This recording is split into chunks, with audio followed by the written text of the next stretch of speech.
जी अस्सलाम वालेकुम। मैं रऊफ क्लास आपके सामने नया वीलाग के साथ हाजिर हूँ। आज बहुत सारी यहाँ पे डेवलपमेंट्स हुई हैं क्योंकि जैसे जैसे इलेक्शन करीब आते जा रहे हैं, मामलात जो हैं जैसे मैंने कहा सीरियस होते जा रहे हैं। पार्टीज़ को शिकायत है, स्पेशली उसको पीटीआई को है, जो पीटीआई को सबसे बड़ी शिकायत थी और जो उनको लगता है कि बहुत बड़ा ब्लो मारा गया है उनकी उनके उस पर इलेक्शन, अगर ये चांसेस हैं जो विक्ट्री हैं उसको ये रोकने के लिए, वो यही था कि बल्ले का निशान जो है वो उनसे वापस ले लिया गया है। और अब उसका जो ये था तफसीली फैसला था जिसका इंतजार किया जा रहा था कि तफसीली फैसले में क्या ऐसी रीजनिंग है जो पेश करेंगे काजी फैज़ ईसा साहब, जो चीफ जस्टिस साहब जो हैं, वो सामने आ गए। उसमें बड़ी इंतहाई कुछ शॉकिंग किस्म के उसमें इंकशाफात हैं। अगरचे पहले भी जब हो रही थी प्रोसीडिंग उस वक्त भी बताई गई थी, बहुत सारी चीज़ें पता चल गया था कि किन ये वजूहत की बुनियाद पर ये जो है उनको बल्ले का निशान नहीं मिल सकता। वो तो अपनी जगह मतलब आप लोग सुन चुके हैं, लेकिन कुछ ऐसी नई चीज़ें हैं जो मैं उस समझता हूँ। स्पेशली जो पेशावर हाई कोर्ट के हवाले से कुछ फैसले दिए गए हैं, फाइंडिंग दी गई हैं, कुछ कोई rules of the game set करने की कोशिश की गई है। और जो हाई कोर्ट्स हैं इनको ज़रा अपने उसमें रखने, डोमेन में रखने के लिए कुछ इसमें फैसले में चीज़ें हैं जो मेरा ख्याल है अगेन वो सुप्रीम कोर्ट समझते ज़रूरी थी। और गैर ज़रूरी तौर पर जो लिटिगेशन हो रही थी या बहुत सारे ऐसे कुछ अवामिल थे जिनको आप कह सकते इग्नोर किया जा रहा था, वो इन्होंने पहली दफ़ा इसमें पटिशन में डाले हैं। जो आने वाले दिनों में वो मुख्तलिफ पोलिटिकल पार्टी या लोगों के लिए मेरा ख्याल है उनको डिजेस्ट करना या उनको फॉलो करना थोड़ा सा मुश्किल होगा। सो इस पर बात करेंगे कि फैसले में मजीद ऐसी क्या क्या चीज़ें हैं जिस पर ये जो है हमारे पीटीआई जो है ऑलरेडी वो इसको समझती है, उस पर एग्रीव्ड है और मजीद वो समझेंगे कि हमारे साथ ज्यादती की। लेकिन ये अहम फैसला कुछ समय उसके चंद पॉइंट्स जो हैं वो आपके साथ शेयर करेंगे। एक चीज़ अच्छा, दूसरी तरफ वो आपको पता है बिलावल भुट्टो साहब जो हैं वो अब उन्होंने कह दिया जनाब के जरदारी साहब सदर होंगे। अब ये बड़ी दिलचस्प सी बात पाकिस्तान में बनती जा रही है। That's very interesting. अगरचे बातें हो रही थी कि डील शायद यही हो रही है कि नवाज शरीफ साहब को वज़ीर आज़म ले आएँ और फिर उसके बिल ये हो गए आसिफ अली जरदारी साहब को सदर बना दें, पंजाब आप रख रहे हैं, उसके बाद सिंध हम रख लेंगे। इसी तरह की पहले बातें हो रही थी, मतलब हार्सेस माउथ कह लें, र्यूमर्स वैसे कह लें या स्पेकुलेशन जो इस तरह की पॉलिटिकल गॉसिपिंग कह लें जो इस तरह की होती हैं। लेकिन अब तो उन्होंने खुद कह दिया। अब ये बड़ी इंटरेस्टिंग चीज़ है। अब ज़रा इसको ज़रा पाकिस्तानी माहौल में देखने की कोशिश करें कि खुद बिलावल साहब बनना चाहते हैं, वज़ीर आज़म बनना चाहते हैं, खुद को कैंडिडेट पेश करते हैं और उनको किसने उनकी नॉमिनेशन की थी? उनकी सदर जरदारी साहब, उनके अब्बा हुजूर ने की। अब इनकी किसने की है? ये बेटे ने अब अपने ये बाप को सदर के तौर पर नॉमिनेट कर दिया है। मतलब बाप कहता है मेरा बेटा वज़ीर आज़म बनेगा, वो और बेटा कहता है अब मेरा बाप सदर बनेगा। It's a family business. So that's very interesting कि बिलावल साहब जो है जैसे मैंने कहा वो वज़ीर आज़म होंगे और जरदारी साहब जो है सदर होंगे। बिल्कुल ठीक हो गया जनाब, बिल्कुल परफेक्ट हो गया। सिंध भी रहेगा उनके पास है, ये पंजाब रहेगा इनके पास। ठीक है जी, डन हो गया, फेयर एनफ। आगे चलते हैं। जैसे वहां पे पहले अब एक साइड पे ये बातें भी हो रही है, मैं सुन रहा था कुछ दोस्तों के साथ में, उसमें था कि ये भी मुमकिन है कि जनाब अगर इनके पास ये मेजॉरिटी आ जाती है नवाज शरीफ साहब के पास, तो फिर एक और तरीका भी किया जा सकता है कि ये मरियम नवाज वजीर आजम होंगी और नवाज शरीफ साहब सदर होंगे। बाप बेटी, इधर बाप बेटा उधर बाप बेटी। बिल्कुल ठीक हो गया जनाब। मतलब ये अब इस तरह की तकसीम जमहूरी मुल्कों में हो रही है और वो कहते हैं लोगों को क्योंकि पसंद है या इदारों को लोग पसंद हैं तो मर्जी के मुताबिक आप अब जिसको बने उसमें चाहे सदर बना लें, किसी को वज़ीर आज़म बना लें। ये तो एक साइड पे होगी। अभी उधर से अभी आपने शहबाज शरीफ साहब को भी एडजस्ट करना है, फिर हमजा शहबाज शरीफ साहब को भी एडजस्ट करना है। उनका ये बताया जा रहा है कि पंजाब में एक रख ले, शहबाज शरीफ साहब को फॉरेन मिनिस्टर के तौर पर लें अगर आपके एडजस्टमेंट कल पीपल्स पार्टी के साथ नहीं होगी। सो वो भी अलहदा से तय होना शुरू हो गए, बाप बेटी हूँ या बाप बेटा हूं। तो उन्होंने पहले से ओहदे वगैरह अपने बांट लिए हैं। या भी इलेक्शन होने जरा जहन में रखिएगा, उन्होंने पहले अपनी इंटेंशन बता दी। चले ये भी हो गया सर। इसके बाद जो बड़ी अहम बात की है वो की है शाहिद खकान अब्बासी साहब ने।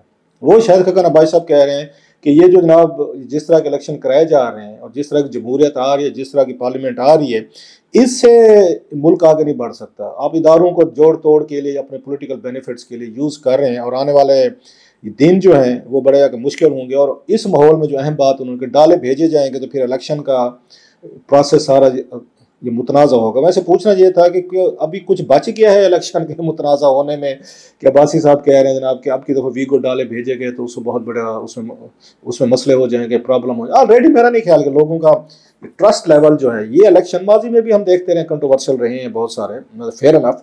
इस लेवल की कंट्रोवर्सी मैंने भी नहीं देखी। मैं हालांकि मुझे भी जो इसका मैं फॉलो करने शुरू किए थे इलेक्शंस को या पॉलिटिकल मामलात को, मेरा 85 के ये असम्बली से कितने साल बनते हैं सर?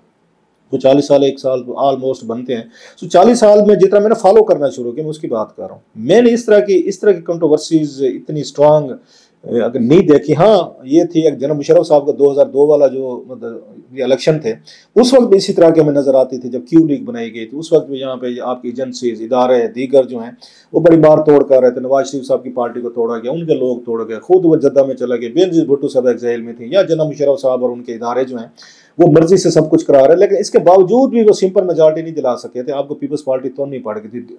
अगर डिस्पाइट ऑल इल्स कि ना नवाज शरीफ साहब मैदान में थे, ना ये बेनजीर भुट्टो साहब थी, और इमरान खान साहब बड़ी मुश्किल से एक सीट वो ले सके थे, उनको भी उस वक्त सपोर्ट मिली हुई थी। उसके बाद मैं समझता हूँ अब वाले ये वाले जो इलेक्शन है ये ज़्यादा वो हैं, इसमें इस तरह के मतलब ये तरीके कहें या मेथड कहें, शायद 2002 या इन इलेक्शन को थोड़ा सा कंपेयर किया जा सकता है। लेकिन उस वक्त इसलिए ज़्यादा आपको वो नहीं चुभता कि एक उस मिलिट्री जनरल जो हैं वो उस पर बरह रास्त हुकूमत कर रहे थे, जनरल मुशर्रफ। सो उस वक्त कंप्लेंट करें, गिला करें कि मुल्क को ऐनी तौर पर तो नहीं चलाया जा रहा था। अब की दफ़ा हालात मुख्तलिफ हैं। और दूसरी बात यह कि 20 साल बाद भी अगर बैक टू स्क्वायर वन है कि वही वाले हालात हैं जो 2002 में थे और 2024 में भी वही है 22 साल बाद, तो फिर तो आप तो वहीं खड़े हुए हैं। कोई आपने कोई मतलब क्या कारनामा सारे अंजाम दिए, दरमियान में 20-22 साल फिर जाए गए हमारे डेमोक्रेटिकली, फिर तो कोई बात इंस्टीट्यूशन नहीं बन सके, लोग नहीं बन सके, लीडरशिप को अच्छी सामने नहीं आ रही। वही लोग हैं जो 2002 में थे, अभी वही आपको 2024 में मिलेंगे, वही ऑलमोस्ट वही चेहरे हैं, कोई मतलब 60-70% से ज़्यादा वही लोग हैं। सो एवोल्यूशनरी प्रोसेस आपको पॉलिटिकल जो है वो ज़्यादा वो नहीं चला, वही वाली बात कि आप अपने आप को ग्रो नहीं कर सके। खैर ये एक अलग से उसमें बहस हो। इसके साथ हम एक और देखते हैं कि इमरान खान साहब ने भी अपनी बात की है कि जो 190 मिलियन पाउंड की जो उनकी केस की वहाँ समाअत हुई है, तो उन्होंने कहा जनाब कि मेरा केस ही मिला है आपको कि आप रोज़ की बुनियादों पे ये तोशा खाना जो है उसकी वो हो रही है, हेयरिंग हो रही है, प्रोसीडिंग हो रही है, तो बाकी लोग जो उनका क्या बना। और बाकी वो ठीक कह रहे हैं, उनसे पहले भी 2 प्राइम मिनिस्टर्स हैं, उन पर तोशा खाना केस गिलानी साहब पे था, इसके बाद नवाज शरीफ साहब पे था, आसिफ अली जरदारी साहब पे था, उन्होंने भी तोशा खाना से कोई रूल्स को वायलेट करके गिलानी साहब ने जैसे अप्रूवल दी थी, उन जरदारी साहब की वो BMW एंड कंपनीज आई थी बाहर से जो UAE से तोहफे तहफ़ के नाम पे वो थी। नवाज शरीफ साहब की इसी तरह का उन पे तहफ़ खाने, उनका तहफ़ पे केसेस है। और ये आज के केसेस नहीं है, ये क्वाइट ओल्ड केसेस हैं, तकरीबन उसमें कह लें कि 2013 के बाद ऑनवर्ड केसेस हैं। उस पर तो कोई एक्शन या चीज़ें नहीं हो रही। 10-12 साल से केसेस पड़े। इमरान खान साहब वाले केस को, टायर को वो कहते हैं पहिए लग रहे हैं, सो उन्होंने जेनुअनली ये कंप्लेंट की है कि मेरा भी कर रहे हैं, ठीक है, फेयर एनफ, तो उनका भी करें। लेकिन बात वही है, खान साहब भी समझते हैं कि जब ये टायर का इसको पहिए जो हैं कहाँ से लगते हैं और ये किस तरीके से चीज़ें प्रोसीड होती हैं, तेज़ होती हैं। खान साहब अपने दौर में इन चीज़ों को, जब वो वज़ीर आज़म थे वो तेज़ करा रहे थे, उनकी बारी लग गई तो उन्होंने तेज़ किया। लेकिन वही वाली बात है कि जस्टिस ऑलरेडी इस मुल्क में हम बात तो करते हैं कि जस्टिस हो, फेयर प्ले हो, ट्रांसपेरेंसी हो, ऑन ग्राउंड ये चीज़ें नहीं है। मतलब मैं अब आप कहें कि मैं कोई मायूसी फैला रहा हूँ, सिनिसिज्म का शिकार हूँ, या हम सहाफ़ियों के बारे में कहते हैं हम ये कनूती हो जाते हैं। आई एग्री, हम इसलिए हो जाते हैं कि हम इन लोगों को बड़े करीब से देखा हुआ है। एक दफ़ा तो चलो बंदा कोई चक्कर में आ जाए, आप और मैं किसी के एक दफ़ा चक्कर में आ जाए, तो वो कहते हैं ना कि अगर कोई बंदा आपको कोई बेवकूफ़ बनाए, धोखा दे ना एक दफ़ा, तो शेम ऑन हिम। अगर वो आपको दूसरी दफ़ा धोखा दे दे और खा लें तो शेम ऑन मी, तो फिर आप पे शेम है कि आपने दूसरी दफ़ा धोखा क्यों खाया। तो मैंने एक दफ़ा तो धोखा खाना ये जायज़ है, आप मानेंगे। अगर मैं दूसरी दफ़ा उन्हीं लोगों को जिनको मैं समझता हूँ कि ये फ्रॉडिये हैं, दोगले हैं, गलत लोग, मैं फिर भी उनके चक्कर में आ जाऊँ तो फिर ये मेरे ऊपर शेम है, फिर कि मैं फिर को मेरे साथ प्रॉब्लम है। सो इसलिए मैं लोगों को बड़ा करीब से देखा हुआ है कि ये सियासी लोग हैं। सो मेरा इनसे कोई रोमांस नहीं है, कोई मैं इनसे मरूब नहीं हूँ, नॉट बिकॉज ऑफ अल्लाह माफ़ी दे कि खुदा ना खासा तकब्बुर करूँ, उससे कह रहा हूँ। आपको लोग कौन मुतासर करते हैं? जिनका करैक्टर हो, आपको करैक्टर वाले, इंटेग्रिटी वाले लोग आपको मुतासर करते हैं, जिनकी आप इज्जत करते हैं। जो दो टक्कों के लिए, तहफ़ के लिए कोई मर्सिडीज़ गाड़ियाँ मंगवा रहा है बुलेट प्रूफ, तो कोई वॉचेस घड़ियाँ लेके जा रहा है, कोई यहाँ पे सोने जेवरात और ये चीज़ें, मतलब इस तरह की लालचें करके अब ऐसे लोगों की कैसे आप इज्जत कर सकते हैं? जो टक्के टोकरी, जैसे हमारे यहाँ कहते हैं, टक्के टोकरी खुद को बेच के और फिर उसको जस्टिफाई करने आ जाए, ये तो कानून के मुताबिक ले रहे थे। गिलानी साहब भी कह देंगे, नवाज शरीफ साहब भी कह देंगे, जरदारी साहब भी और इमरान खान साहब भी, और ये कानून के मुताबिक। कानून बनाया किसने? इन्होंने खुद बनाए हुए हैं कानून के। मैं इतने % दूंगा तो मैं, मतलब आप इसमें 1 करोड़ रुपए की चीज़ आप 10 लाख रुपए में रख लें, ये कोई, अगर ये कानून है आपका 90 लाख रुपए मेरी बचत है क्योंकि मैं वज़ीर आज़म हूँ, तो अब आपको क्यों नहीं मिलते ये आपको तहफ़? अब जो आप पावर से बाहर है, कोई देते हैं आपको? कुछ चाहे नहीं पूछता आपसे। इसलिए सारा कुछ स्टेट का होता है, स्टेट की चीज़ें होती है। लास्टली सर, हमारे दोस्त हैं जावेद हाशमी साहब, उन पे इस वक्त फिर बुरा वक्त आया हुआ है, या उन्होंने खुद अपने ऊपर बुरा वक्त लाया हुआ है। मेरे बड़े मेहरबान, और मैं कोई बात कोई अगर कभी कोई क्रिटिकल कमेंट कर दूं, अगर मैं उनकी तारीफ कर दूं हाशमी साहब की, तो ये तो उनका राइट है, वो समझते हैं कि that's my right, I deserve it, I qualify it. अगर लेकिन मैं कोई थोड़ी सी कभी कभार छोटी मोटी कोई अगर गुस्ताखी कर लूँ तो इस पर वो बड़े नाराज होते हैं, शदीद रिएक्शन देते हैं। तो इसलिए मैं पहले माजरत करता हूँ जी, कोई मैं ऐसी बात ना कहूँ कि हाशमी साहब जो हमारे इलाके के बड़े मेहरबान हैं, बड़ी उनकी स्ट्रगल है, जेलों में रहे जना मुशर्रफ दौर में, बड़ी उन्होंने बहादुरों की तरह, जो नवाज शरीफ साहब एंड कंपनी यहाँ से डीलें शीलें करके पतली गली से निकल गए थे, तो कम अज़ कम यूसुफ रज़ा गिलानी साहब और जवेद हाशमी साहब जो मुल्तान से थे, उन्होंने हमारे इलाकों का सर फखर से बुलंद किए रखा कि वो नहीं भागे, ना उन्होंने पार्टियां छोड़ी, ना डीलें की, ना मुशर्रफ के साथ मिले, ना एग्जाइल में गए, उन्होंने मर्दों की तरह जेलें भुगती। सो इसलिए मैं उन पर बाकी तनकीद होती रहती है, हाशमी साहब या गिलानी साहब हम करते रहते, लेकिन ये उनका एक चीज़ थी। लेकिन हैविंग सेड ऑल दिस के मेरा ये ख्याल है उनका जो अंदर का बागी और रेस्टलेस सोल है उनको बैठ नहीं देती। जब उस वक्त उन्हें जेलें भुगत ली नवाज शरीफ साहब के लिए सारी चीज़ें होंगी। आजकल उनके घर को उनका ट्वीट था कि उनके अगर मखदूम जहानिया में उनके दमाद और उनके घर पे पुलिस ने छापे मारे हैं, तोड़ फोड़ की है, गिरफ्तारियां कर ली, विच इज़ क्वाइट अनफॉर्चुनेट कि हाशमी साहब का अपना एक स्टेटस है। अगर उनके घर पे भी इस तरह की आप ये काम करना शुरू कर गए, बाकी वर्कर तो बेचारे हम देख ही रहे हैं कि जो कुछ हो रहा है इलेक्शन के नाम पे किया जा रहा है।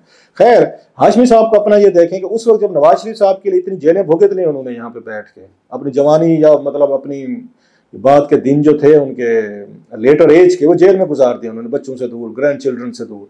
जब पावर में आ रहे थे, नवाज शरीफ साहब के आने का दौर हुआ, उससे नाराज हो गए, वो जाके इमरान खान साहब के साथ मिल गए। मैंने उस वक्त भी इख्तलाफ किया था कि आपको पीटीआई ज्वाइन नहीं करनी चाहिए थी, आपको अगर आपने करना भी था तो आप सियासत छोड़ देते। मतलब बाज़ दफ़ा इतने बड़े फिगर्स होते हैं जिनको सियासत छोड़ देनी चाहिए थी। हाशमी साहब को सियासत छोड़ देते, बस जी ठीक है मैं नहीं करता अगर मेरी इज्जत नहीं है। खैर वो इमरान खान साहब के पास गए, बड़ी उनको वो मिली, उनको रिसेप्शन मिली, और फिर कुछ अर्से बाद जब इमरान खान साहब पावर में आ रहे थे, वो उनसे नाराज होकर वो जाके दोबारा नवाज शरीफ साहब के साथ मिल गए, फिर उनको 3-4 साल भुगते उन्होंने, या पोजीशन वाले भुगते। अब फिर इनकी नवाज शरीफ साहब कंपनी की उनके इक़्तिदार में वापसी हो रही है, तो और हाशमी साहब के साथ सुलह सफाई हो गई थी, फिर उनके साथ वो मिल मिलाप हो गया, हाशमी साहब फिर नाराज होकर दूसरी साइड पे बैठ गए।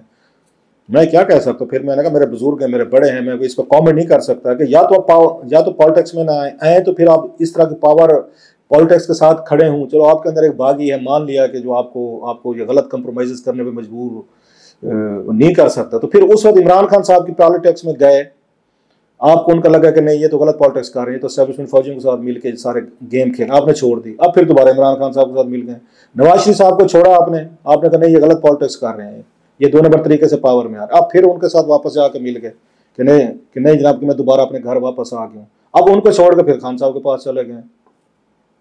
मैं जी ये पहले मदद कर लेता हूँ हाशमी साहब से कि वो सुन के नाराज ना हो, मेरे बड़े मेहरबान है। बहरहाल उनकी सियासत की समझ, जैसे कहते हैं आसिफ अली जरदारी साहब की समझ नहीं आई ना, और हाशमी साहब ने कहा था कि पीएचडी भी कर ले हाशमी, आपको इनकी जरदारी साहब की सियासत समझ नहीं आती। तो ऐसे मुझे भी जवेद हाशमी साहब की सियासत की समझ जो है ना वो भी नहीं आती।